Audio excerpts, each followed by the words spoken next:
tukiwa katika mianzo hii ya vilele hivi, tukiwa wengine hata tuna mashaka ya kwamba hivi ni mimi kweli, uko hapa leo kwa sababu Bwana amekuwa mwaminifu.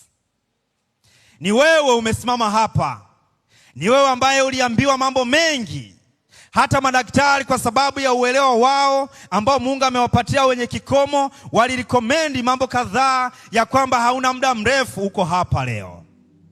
Wengine walisema ya kwamba bili hizi hautaweza kuzilipa, mambo yatakuwa ni magumu na mazito, hautaweza kupenya, uko hapa leo kwa sababu Bwana ni mwaminifu.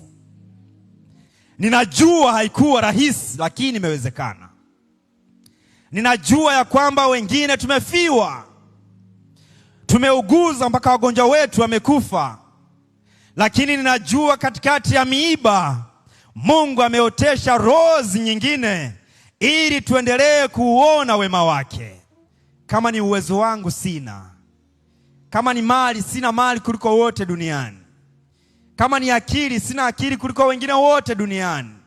Ninajua ni Bwana, na Bwana ni lazima tambulike miongoni mwa mataifa ya kwamba sio kwa uwezo wangu, sio kwa nguvu zangu. Hapa katika kilele cha Ararat alikuwa Bwana.